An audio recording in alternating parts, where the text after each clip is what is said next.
Hey everyone, welcome to my channel Aishwarya Homeoverse. I am Aishwarya Verma, a first year BHMS student at Pandit Jawaharlal Nehru State Homeopathic Medical College and Hospital. And in today's video, I'm going to be talking about something a lot of people get confused about: what homeopathy actually is, how it works, and why it deserves far more respect and research than it currently gets. So, what even is BHMS? BHMS stands for Bachelor of Homeopathic Medicine and Surgery, and a lot of people think that it is just a backup plan for those who miss MBBS by just a few marks in NEET.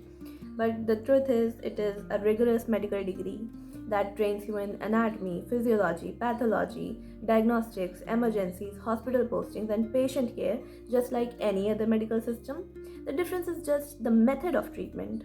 Let's talk about the core difference between MBBS and BHMS. So, in MBBS, the treatment is biochemical. The drugs enter the bloodstream and they act on the receptors in the organs. In BHMS, the treatment is biophysical and neurodynamic. The drugs do not enter the blood, they act on the nervous system and the vital force of the body.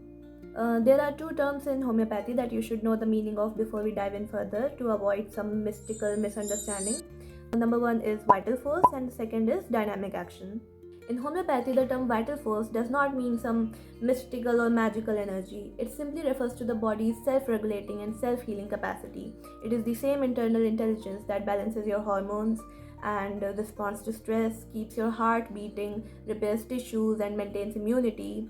And modern physiology calls it immune modulation, homeostasis, autonomic balance, neuroendocrine regulation, cellular adaptability. In homeopathy, vital force is used to describe the entire integrated system that coordinates all those processes. So, in homeopathy, when we say that a remedy acts on the vital force of the body, we simply mean that it influences the body's self regulatory system, helping it restore balance from within. The second term is dynamic action. In homeopathy, the word dynamic does not mean anything spiritual. It simply means something that is non material, non chemical, and energetic in nature. The dynamic action is one that does not depend on the physical quantity of a substance. It does not work by chemical binding or dosage. It does work by stimulus or information or signals, and it acts on the nervous system and regulatory pathways.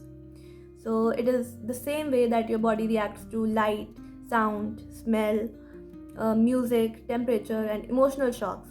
All of these influences have powerful effects on the body, but they do not involve any chemical dosage entering the bloodstream, right? Homeopathic remedies work in the similar way. They send a dynamic signal that stimulate the body's regulatory system. So, in short, the vital force is the body's natural regulatory intelligence, and homeopathic remedies act dynamically by stimulating the system through a non chemical, energetic signal rather than a material dose. Now, before we move ahead, you will hear the word ultra-dilution a lot in homeopathy. Now, this is the most controversial topic in homeopathy, that how can something so diluted even work? So let me explain. In homeopathy, whenever we prepare a remedy, the original medicinal substance is diluted again and again, and not to weaken it, but to enhance its energetic quality and to remove toxicity. So the mixture is also shaken vigorously at each step, and this process is called potentization.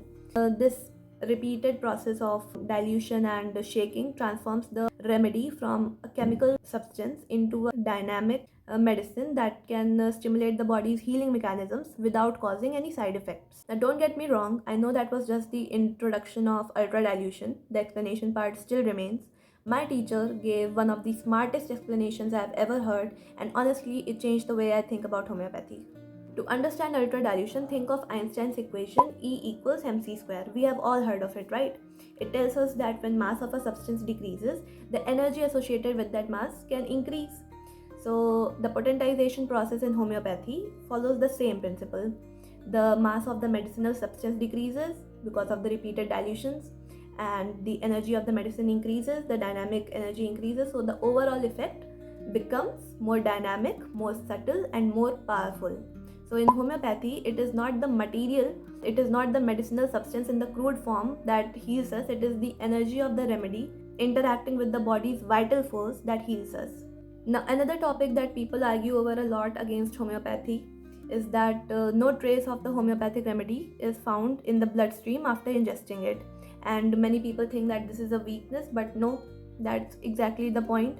It is actually the entire mechanism, because homeopathic remedies act through nerve endings in the tongue, the neural pathways, their influence on the body's vital force, and by regulation of the internal balance.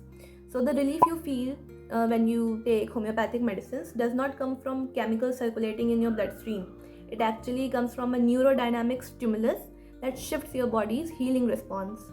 Now, what I have observed is that homeopathy is actually a very advanced science, but technology has simply not caught up yet. It is very fascinating to note that it is not unscientific in any form, but we simply lack the useful scientific tools that would explain it to us in a complete manner. Like, there was a time when people could not believe that phones and airplanes could exist, that our voices could travel through invisible ways, that a metal machine could fly.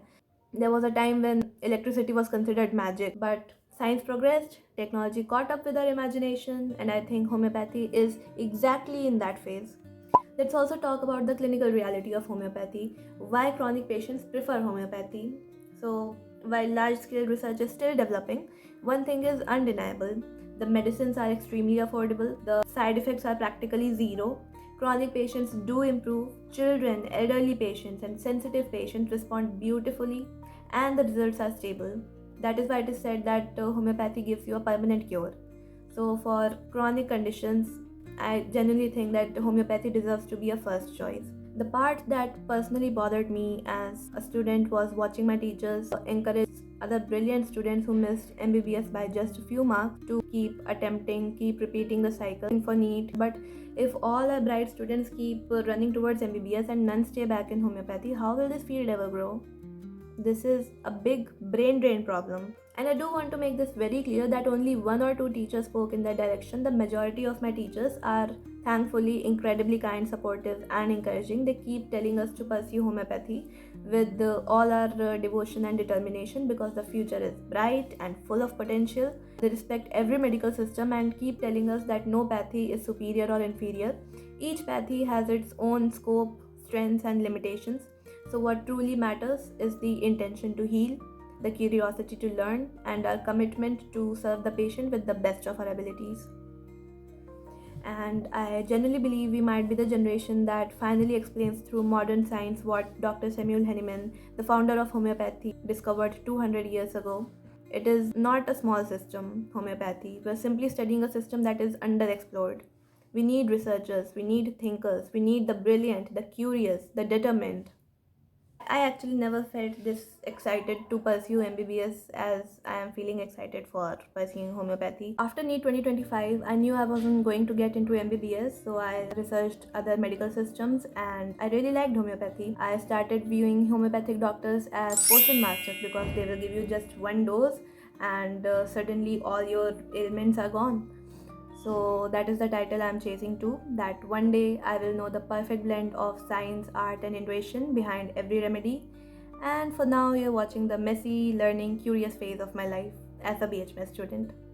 Homeopathy isn't outdated, the world is simply not updated enough, and as BHMS students, we are not the backup batch, we are the batch that will push this science forward. If you're someone who respects healing, gentle medicine, and scientific curiosity, you're exactly in the right place. So, thank you for watching. If you found this perspective interesting, please like, share, and subscribe. I'll be posting more videos about BHMS life, studies, and the science behind homeopathy. So, stay tuned and see you in the next video. Bye.